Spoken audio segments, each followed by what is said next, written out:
Good morning all. I was just giving people a few minutes in case anyone was running a minute or two behind.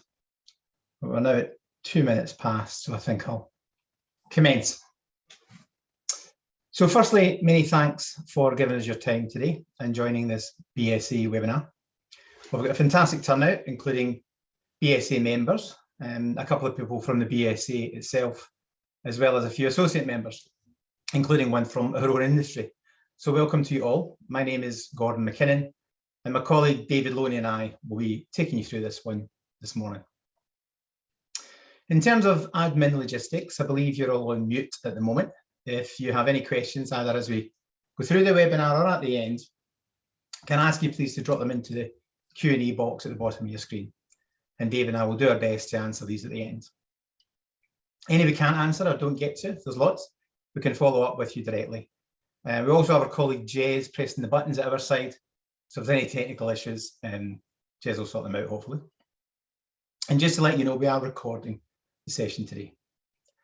In terms of introductions, both David and I work for a company called Latcham, based in Bristol, despite the accent, or accents, as you'll hear from David in a moment. And at Latcham, we basically provide outsourced print and digital fulfillment solutions across multiple sectors, including financial services.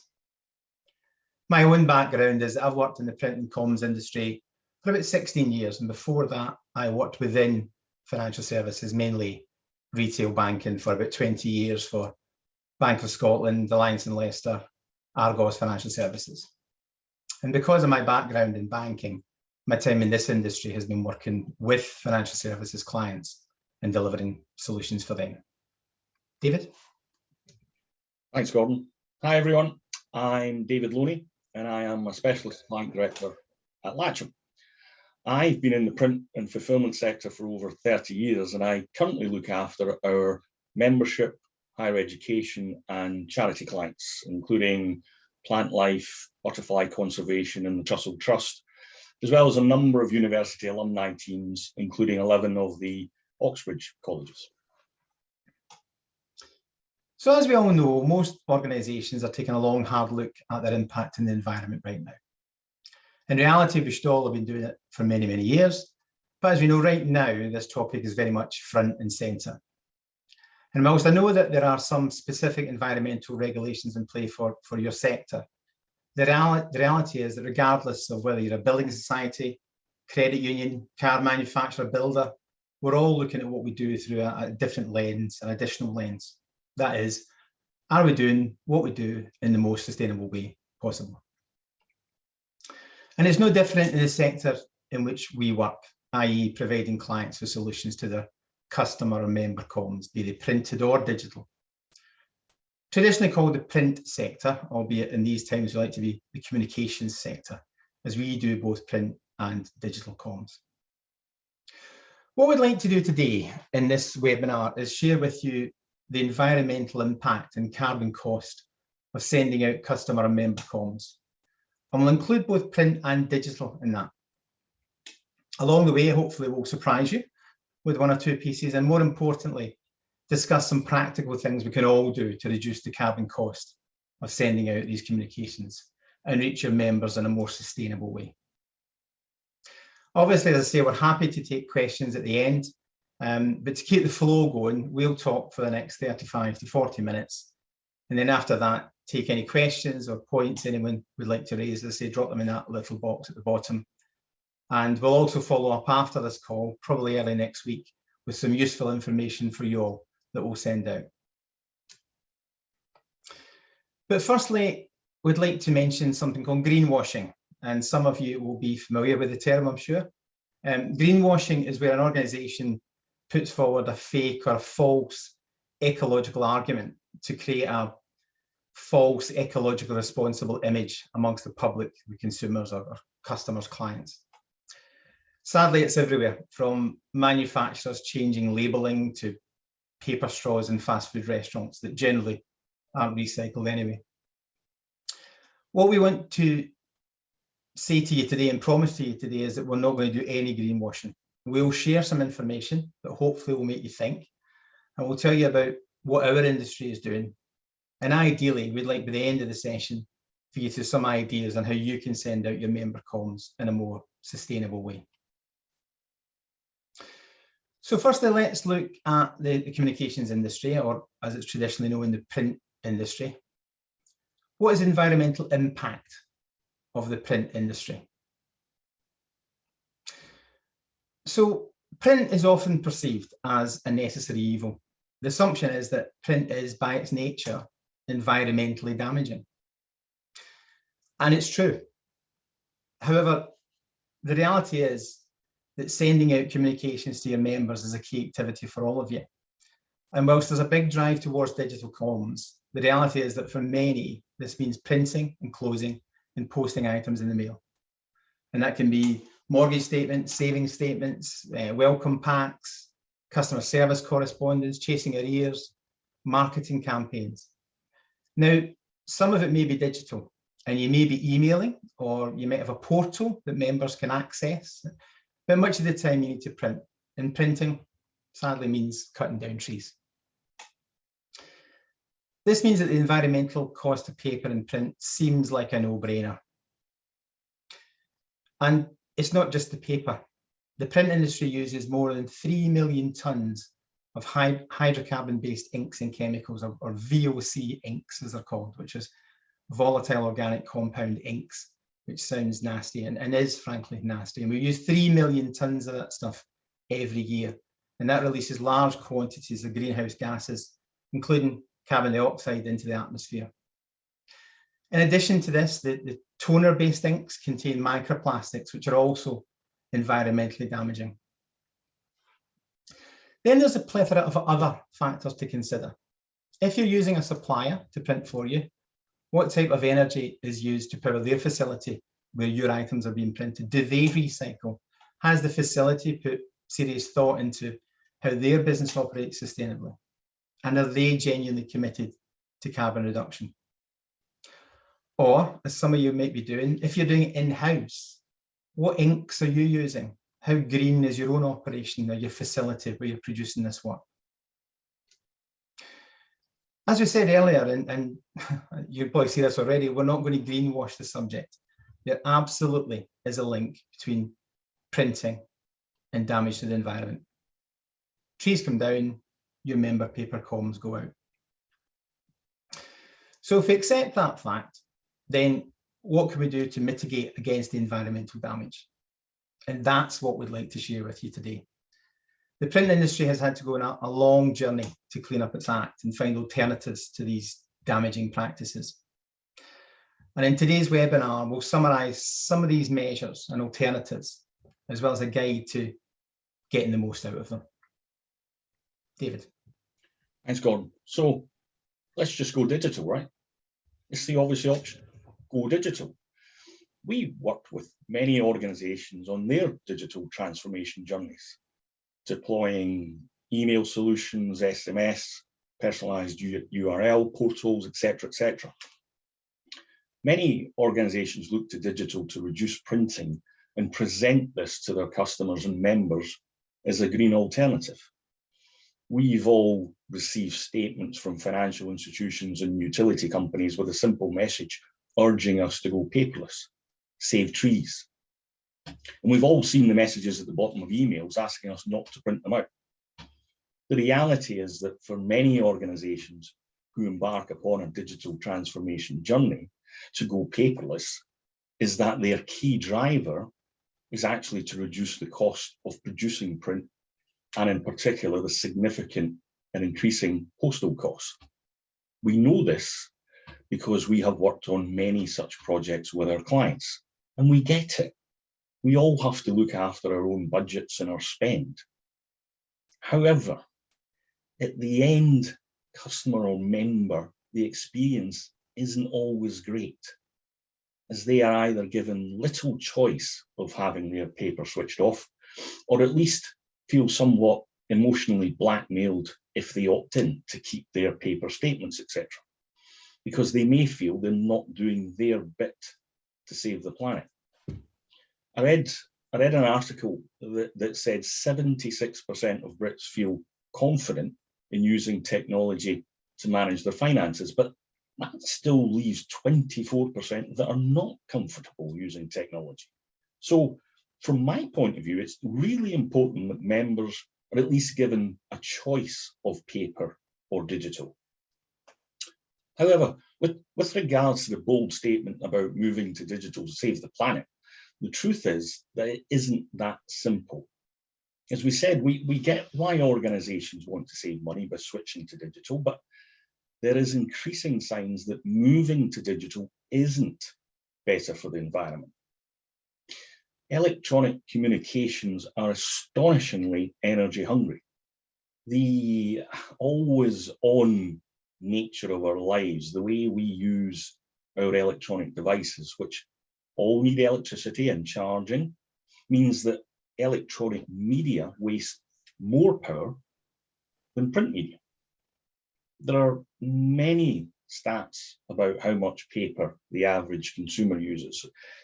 200 kilograms in the UK and 300 in the US per year. And we can draw direct comparisons between how much electricity is used to create that versus how much one computer uses. But in reality, it's not really that easy to draw these comparisons. Similarly, there is a plethora of stats and opinions on how much electricity is used and in turn carbon emissions generated by information communications technology, or ICT.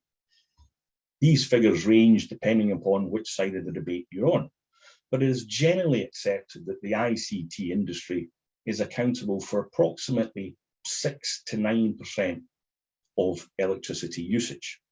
Now, I really don't want to overload you with stats, but September last year, scientific research at Lancashire University showed the ICT sector is responsible for between 2.1 and the 3.9% of global greenhouse gas emissions.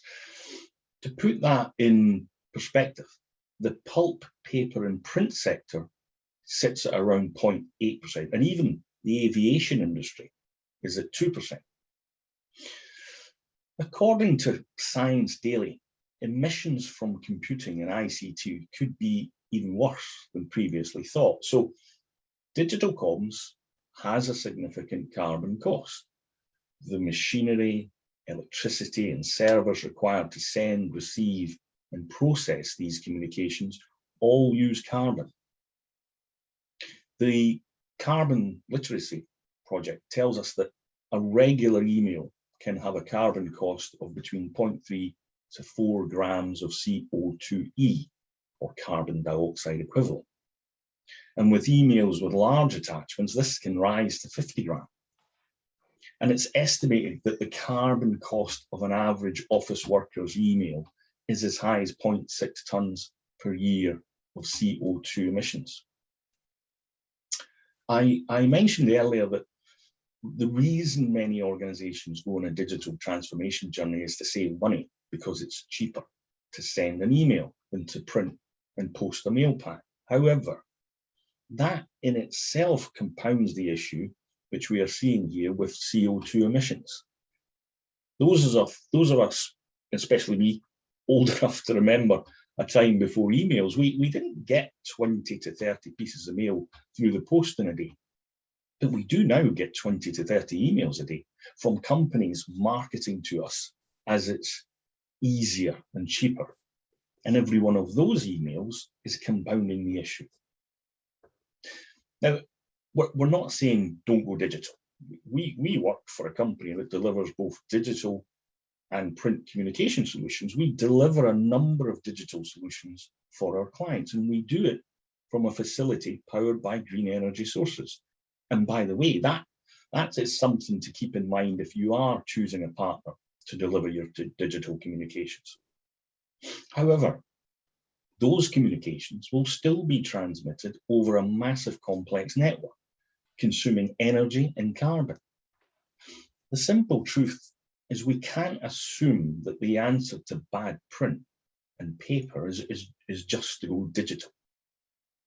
Both paper and digital media have an effect on the environment, and both communication channels need to be appraised for their relative impact and suitability rather than assuming one is greener than the other. You see, it's just not a case of print v digital. It's about combining print and digital into an omni or multi-channel solution, which works for you and, importantly, your members.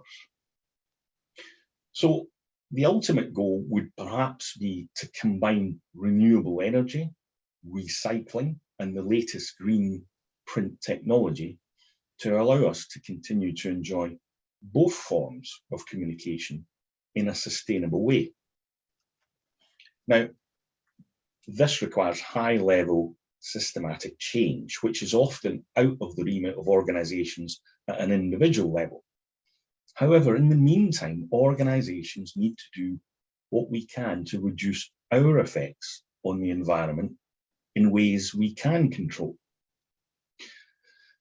So I guess increasingly, or interestingly, whilst it's difficult to have many sustainable choices with digital, as really it's only as green as the power source used to generate it, in the print area, there are lots of sustainable choices. So what can we do? Go on. Thanks, David. Well, the most obvious place to start is the paper your communications are printed on. But as you'll see, this is only a small part of the larger picture. There's a few ways you can choose more sustainable paper, all with their own benefits and drawbacks in some cases. Some of you will have heard of Forestry Stewardship Council paper, or FSC paper. And by choosing this, your printed communications can remain sustainable. Basically, licensed FSC materials mean that the timber and pulp are certified as coming from responsibly managed forests. The FSC, as many of you will know, is an organisation dedicated to the protection of forests worldwide. Their standards have been developed to protect forests' biodiversity and their ecological processes. And basically, it means that it's come from responsibly harvested forests. And a key element of the FSC is the FSC chain of custody, or COC.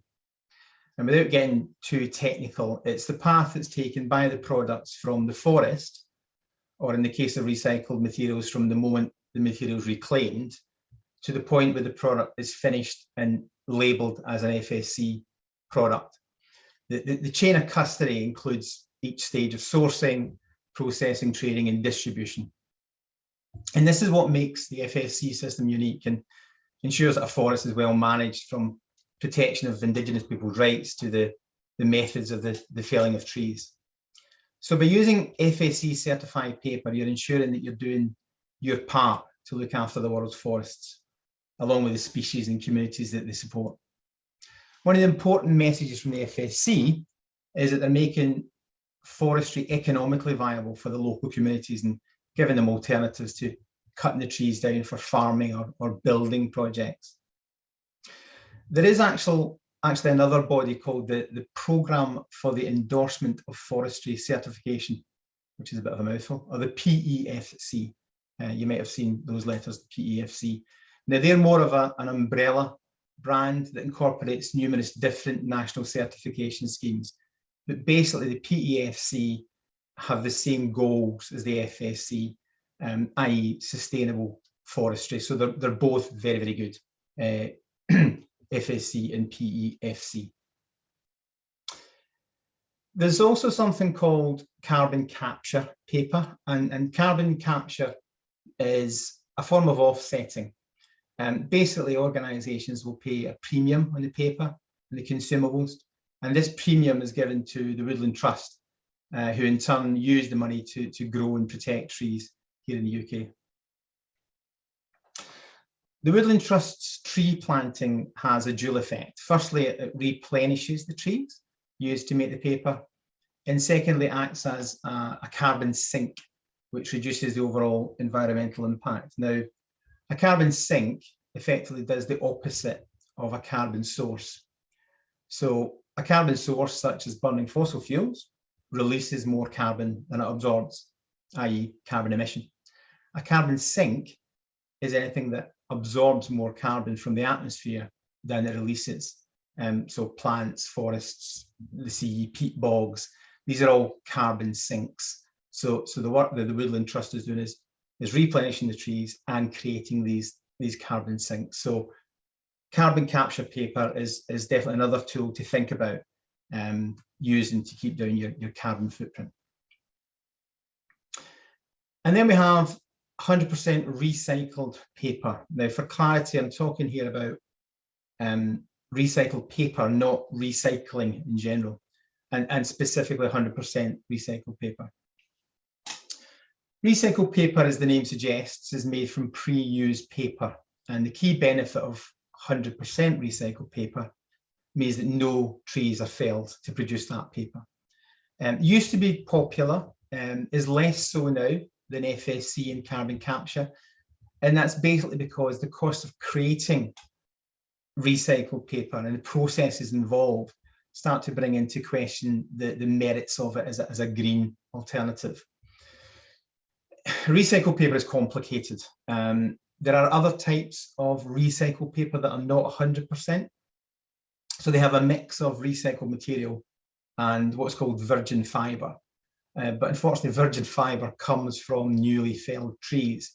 So it's a blend, if you like, and primarily to lengthen the use of recycled paper and to achieve the desired whiteness that people want without having to bleach. So, as I say, recycled paper is complicated.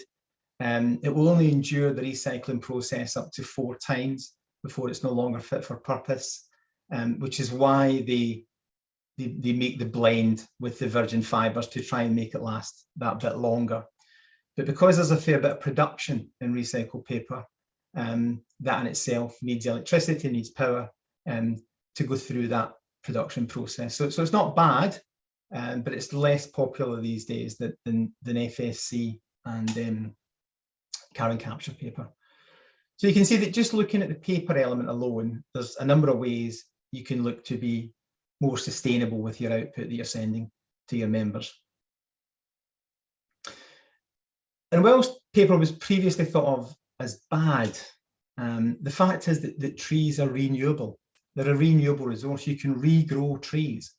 And that's why sustainably managed forests and planting new trees is as vital as recycling. And that's why things like PFC and carbon capture paper are so important, because we can regrow these trees.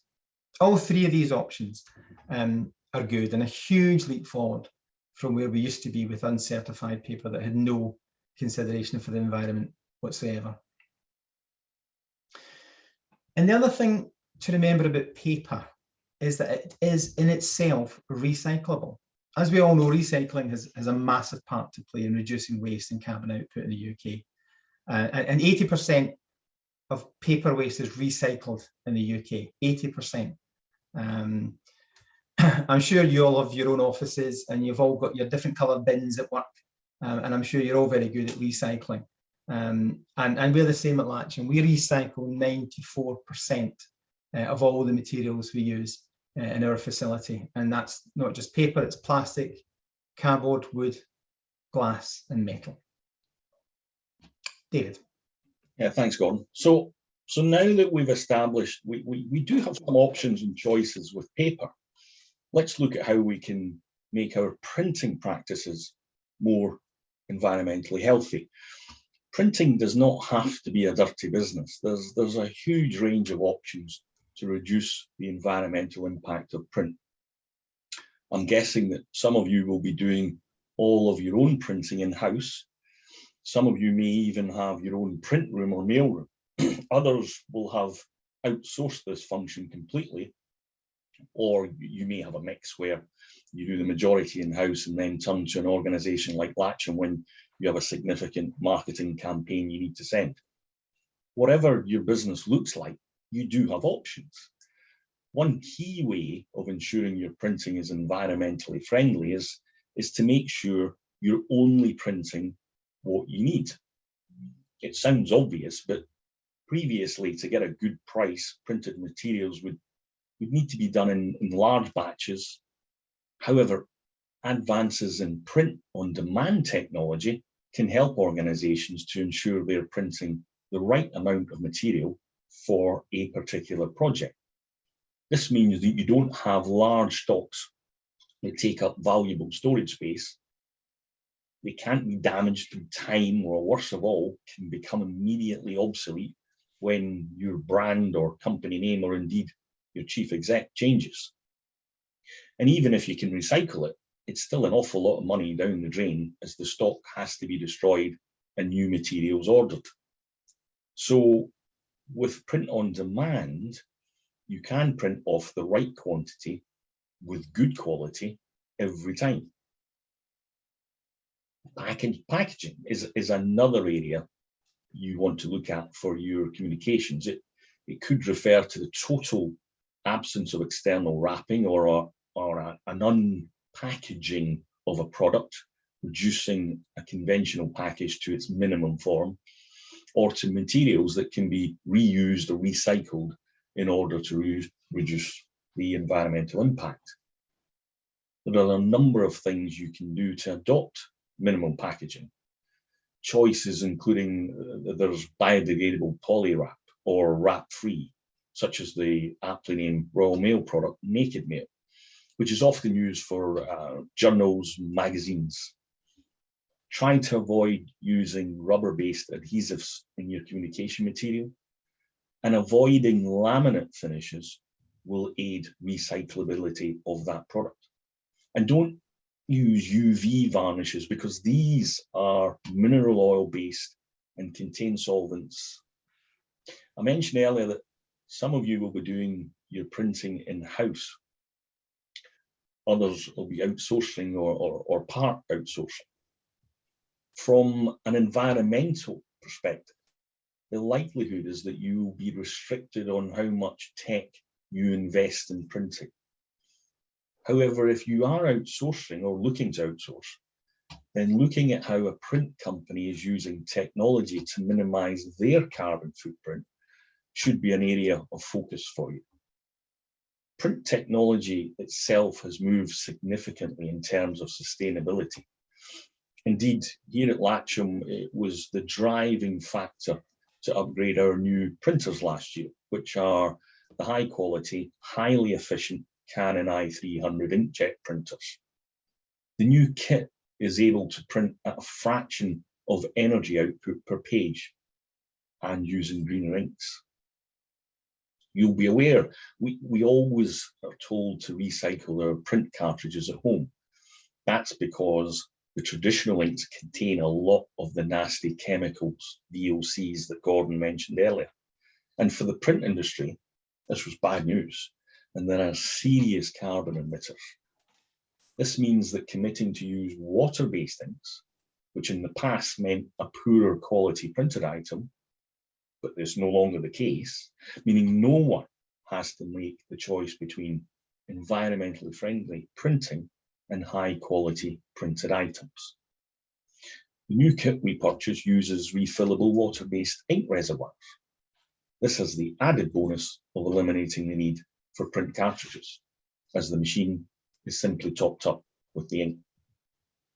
So while I appreciate I may have gone a bit print geeky for you there, and also appreciate that you may be limited if you're doing this in-house, the point I wanted to stress was look carefully at any potential suppliers to ensure they are using more environmentally friendly technology, such as machinery and consumables. And it doesn't stop there. Look at who is providing their energy and choose companies that provide green energy for businesses. Look at the print facility itself to ensure they are operating as energy efficient as possible by upgrading insulation, changing the type of heating and lighting, and lots of small changes, such as banning single-use plastic. Another area to think about, and this is important, how are you communicating to your members based on your own green credentials? I mention this from our work in the membership sector. We discovered some members, especially the younger ones, complain if they are sent what they perceive to be wasteful printed communications. They expect digital to be greener and digital to be the default channel of communications. This means there needs to be an effort to reassure members that the communications they are getting are made with consideration for the environment. By adding the FSC logo or carbon capture logo to your comms, you can provide that reassurance to your members that the printed items they're receiving are being printed in an environmentally friendly way. We know also many of you will have pages on your websites dedicated to your own green activity, to progressing towards carbon neutral. So make sure you include in there what you're doing in terms of member comms, and assure them that any organizations you partner are also doing the same thing. Go on. Thanks, David. So finally, as we are here talking to you about this topic today, and you've all been kind enough to listen to us, hopefully, you'd have every right to ask what the company we work for is doing in terms of sustainability. And the answer is basically all of the above and a little bit more. We are actually doing everything we've mentioned in this webinar today to reduce our carbon footprint, and as importantly, that of our clients, as well as some things that we haven't mentioned.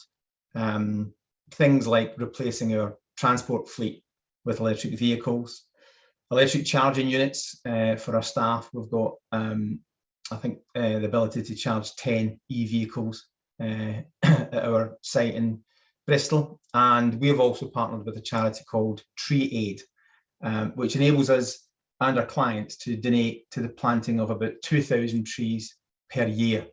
And that's over and above the FSC and carbon capture commitments. I had a small job last month, it was an annual mailing for a client. It was worth about £8,000 worth of business. But that enabled us to plant 5 trees with Tree Aid, and gave me the opportunity to go back to the client and tell them that we planted 5 trees because of the order he'd placed. He was delighted. We mentioned earlier that the print industry has had to go on a journey with this stuff, and for Latcham, we've been on this journey for a long time now. It's really part of what we do and how we do it. Energy usage and waste are constantly monitored, and we have made great strides, including the installation of low energy lighting, upgrades to the air conditioning system, and one of the biggest ones of all was the purchase of low energy power from a provider.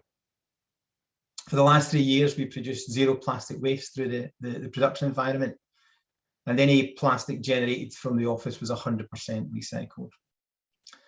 The business promotes the use of cardboard box, reusing cardboard boxes, partial packaging.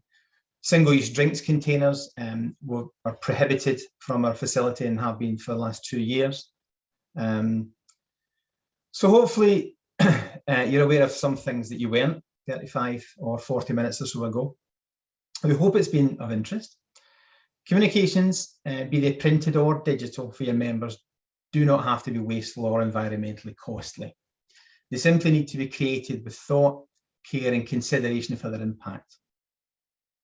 So as I said earlier, if there's any questions or any areas you want to discuss now, can you drop them in the little Q&A box at the bottom of your screen, and either myself or David will answer best we can, or we'll take them away and we'll come back to you directly.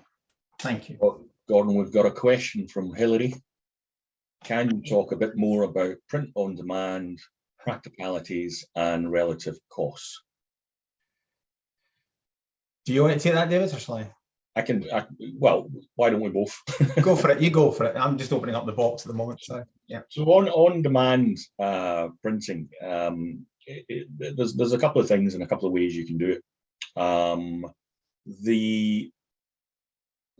There's a product called Hybrid Mail, which has the flexibility of producing communications, mainly letters, from an individual's desktop, pressing a print icon and sending it straight down the line to us.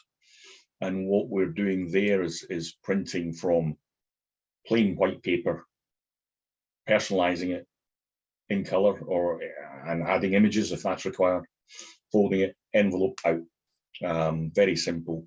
And what we do is combine these on a daily basis, so you're saving costs, so you're getting that bulk, and you're getting a postal discount as well. The other area, you can, sorry, go on. No. I was just going to say the other area from on demand is the printers that we purchased last year, the inkjet printers. They print what we call on the fly. So again, white paper one end, and the other end fully personalized, fully color stock, which then obviously straight in the mail. So there's actually no base stock whatsoever required to hold. Yeah, I was going to basically add that second point, that if people want to, if they want to generate their own communications internally, but want to hold a stock holding of letterheads, say for example, David, again, print on demand is useful because, as David says, you don't have to churn out 12 months worth of stock. I've got clients who do have their own letterheads, and every 3 months or so they say, can you print us off X thousand of those type thing. So yeah, happy to talk to you more, Hilary, if you want to offline. Don't see any other questions. Oh, here we go. One's just come in. From Tanya Jackson. Thank you, Tanya. How easy is it to get waste disposal companies to recycle everything? It can be a challenge. I mentioned drinking straws in fast food places, and I know that's quite a contentious subject because sometimes recycling companies don't want awkwardly shaped things to recycle. And I was also reading something the other day that pizza boxes, for example, from well-known pizza suppliers, people tend to put them into the recycling because they're a cardboard box. The reality is that they're not actually recycled because they've got food contents on them. But things like paper, interestingly, Tanya, are very easily recyclable, which is why in the UK we recycle 80%. But yes, there are times that things can be tricky to recycle, like paper straws, for example. I think there was quite a bit of publicity, was it last year, on coffee cups? Yeah. Anything that contains stuff that's not easy to clean, as I say, like a pizza box is a good example. And I think drinking straws is, there's stuff inside them, i.e. Coca-Cola, but also because of their shape, they're quite difficult to recycle. Anonymous, it's a great presentation, thank you. Do the carbon calculations for print versus digital take into account carbon footprint of the logistics to move raw materials and the postage carbon footprint? Do the carbon calculations for print versus digital? Well, you're right, we threw up some numbers there about print versus digital. And I think one of us touched on the fact that there's a plethora of statistics out there. I personally don't want to make it a print versus digital conversation because to me it isn't. Yeah, you can use both. What is true with digital is, and David mentioned this earlier, that the reality is that it's going to cross multiple networks, and there's far cleverer people than me that work out these things. And to move raw materials and the postage from carbon footprint, certainly for our printing, when we're looking at our own carbon footprint, there's kind of three elements of it, if you like, and the third element includes upstream and downstream suppliers, in which case it would include the move of materials and postage via carbon footprint for printed materials. So when we are measuring ourselves internally, and we're working with an organisation called Positive Planet, they look at both the upstream and the downstream activity, not just what you're doing on your site. Yeah, that's exactly what I was going to say. We are continually audited, and it's the whole of production, raw materials.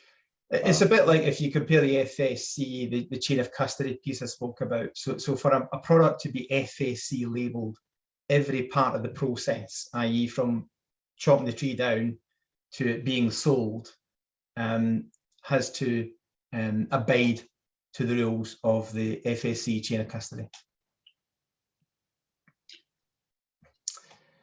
How much more expensive is FSC or carbon paper compared to the cheap alternative? Surprisingly little, I think, is the answer, David. Yeah, I was just going to say it's certainly cheaper than recycled paper. Yeah. But nowadays, because there's a high percentage of organisations using FSC, then it's not far off whatsoever of a standard paper. And most of what you know, if you're into PC World and bought a pack of paper off the shelf for your home printer, the chances are, if you look at it, it'll have the FSC or the PEFC label on it. Fortunately, there's less and less of the cheap alternative out there these days. So it's kind of almost become the standard to have FSC or PEFC.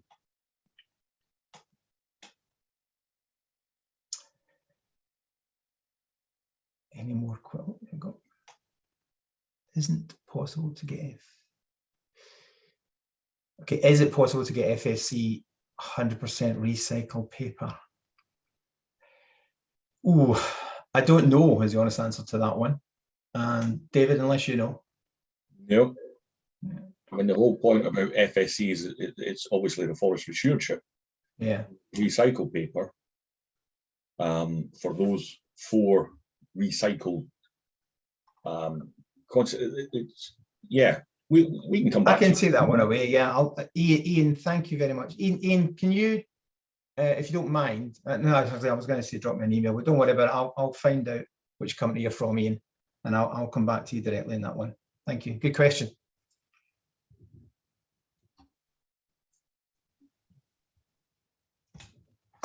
Don't think there's any more questions. Give it 30 seconds in case anyone's typing. Yeah. I certainly hope, though, it was useful for everyone.